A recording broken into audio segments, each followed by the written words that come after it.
Hey everyone, recently one of our subscribers Hassan cracked a Java backend developer interview at Accenture. And guys, he shared his complete interview experience with me, and I will add his LinkedIn profile in the description as well. Okay. And guys, please fill out the form below in the description if you want to share your interview experience. Okay. Actually, he had around 5 years of experience in Java, Spring Boot, microservices, caching, and Kafka based systems. Okay. And guys, along with the question, I will also explain what kind of answers the interviewers was expecting, so you will get the proper context and understand how to approach similar questions in your own interviews. Okay.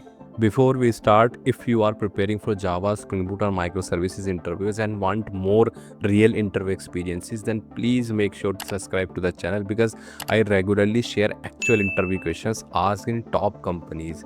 And guys, according to Hassan, he applied through a referral and got a call from the HR team within a couple of days. Okay, the HR team discussed his experience, current project, notice period, expected CTC, and then schedule his interviews. Okay.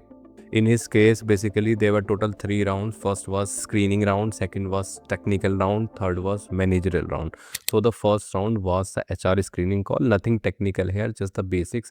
HR asked questions like about total experience, current role, notice period, current CTC, expected CTC, and the reason for looking for a change. Okay.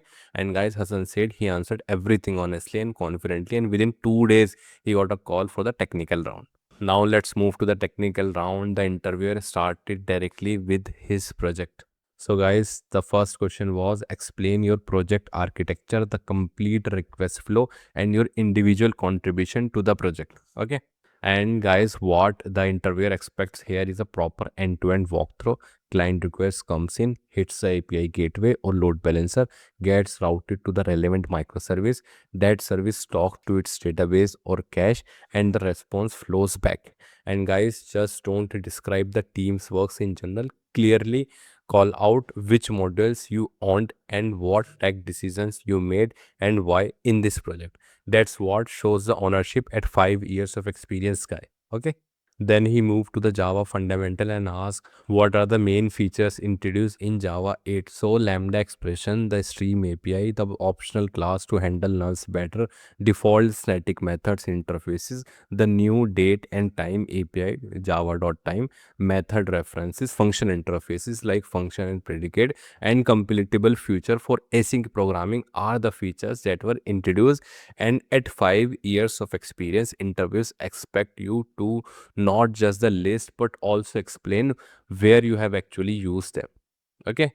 And next, guys, he basically shifted to performance and asked, suppose your application is facing high latency under high traffic, so how would you identify the bottleneck and improve the performance? Okay. So the expected answer would be, first we have to identify the bottleneck using monitoring tools like Grafana, Prometheus, check CPU, memory thread pool usage, DB query times, and connection pool exhaustion. Common issues are n+1 queries, slow DB calls, or saturated thread pools.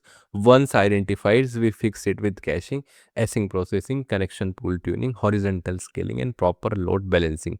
And guys, Hassan said he gave an example of a real incident from his real project related to this performance tuning, and the interviewer really impressed with that example. Okay. So you try to give your own example if you have in your current project. Okay. And guys, before moving to the next question, I would like to share one important thing with you. Actually, Hassan prepared from our interview preparation kit. So let me tell you, this interview preparation kit has 4 main parts. First is complete interview preparation material. It is a step-by-step material made by me, experts and MNC's interviewers. 99% of the questions asked in interviews are covered in it. Second is 2 real enterprise client projects, code and video recorded sessions are there, and you can add this in your resume.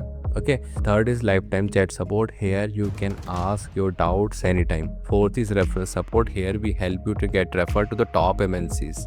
Okay. So guys, basically this material is organized as per your experience level and covers Java, Spring Boot, Spring Security, Spring Data JPA, microservices, Kafka, Maven, Git, coding questions, Stream API coding questions, and many more. You can buy just a complete interview preparation material or the full interview preparation kit with project supports and referrals. I have added the links in the description below. So now moving to our interview experience. So, guys, since caching was a big part of Hassan's project, the interviewer went deep and asked, how does an LRU cache work internally? How would you implement an LRU cache in Java with overtime complexity for both get and put operations? So, guys, the expected answer would be an LRU cache is typically built using a hash map plus a doubly linked list. The hash map gives O1 lookup for any key, and the doubly linked list maintains the usage order and most recently used at the head, least recently used at the tail. On every get, we move that node to the head. On put, if the cache is at capacity, we remove the node at the tail. In Java, a quick way to implement this is by extending linked hash map, overriding remove ls entry. Okay. Then, guys, he asked what's the difference between local caching and distributed caching, and when would you use caffeine over Redis, and vice versa. So, guys, the expected answer would be local caching lives inside the application owns memory. It is extremely fast since there is no network hop, but it is not shared across instances, which can cause inconsistency in a multi-instance deployment. Okay, whereas distributed caching like Redis is a shared across all instances, so data stays consistent, but it adds a network call. We should use caffeine for a small hot instance local data like a lookup table, and Redis when the data needs to be consistent and shared across services or instances like a shared session store. Okay. Then again, interviewer asks related to the caching, like what is cache invalidation and how would you maintain cache consistency when a multiple instance of a microservices are running. So cache invalidation means removing or updating stale entries once the underlying data changes. Common strategies are TTL based expiry, event driven invalidation, where data change publish an event via Kafka or Redis pops up, so every instance is refreshes its cache, or simply using a shared distributed cache like Redis instead of separate local cache per instance. Okay. Guys, an interviewer asks what is a CDN, how is a CDN different from application level caching, and what type of a content would you store in a CDN. Okay, so basically a CDN or content delivery network is a network of geographically distributed edge servers that cache and serve content closer to the end user and reducing latency.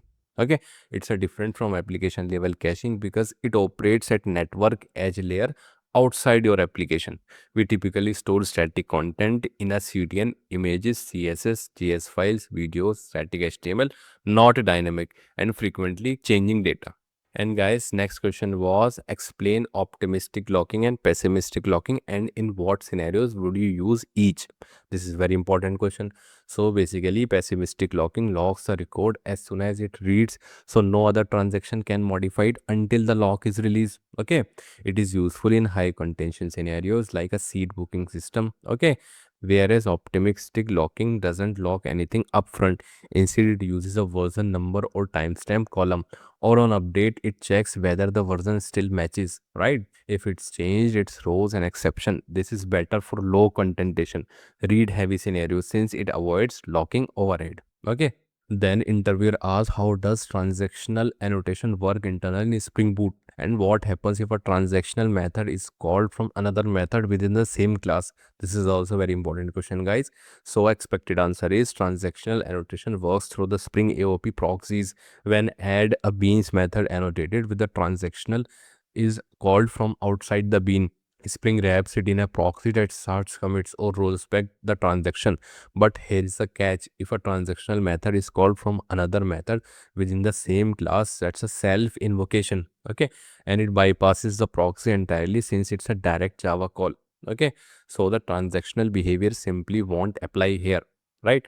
Next, interviewer asks, explain the Saga pattern and outbox pattern, and how can Kafka be used to achieve eventual consistency between microservices. This is also important question. Expected answer is that Saga pattern breaks a distributed transaction into a series of local transactions across services, right? Where each step publishes an event to trigger the next one, and if a step fails, compensating transaction undo the previous steps. It comes in two styles. First is choreography, where each service reacts to event independently, and orchestration, where a central orchestrator tells each service what to do. Okay, whereas the outbox pattern solves a dual write problem. Instead of writing to the DB and publishing a Kafka event as two separate operations, right, which can go out of sync if one fails. Okay, you write the event into the outbox table with the same data transactions and a separate process, often using CDC tool like Debezium reads that table and publishes it to Kafka reliably. And guys, in the end of the technical round, interviewer asked three coding problem. First was you are given a list of integers and you have to detect whether the list contain duplicate elements or not. Second was you are given a list of employee and you have to use the stream to find the department with the highest total salary spent. And third was very simple, like to get the sum of two numbers by using stream API. Now moving to the managerial round, interview ask common questions like why are you looking for a job change right now? Where do you see yourself in the next 3 years? Okay.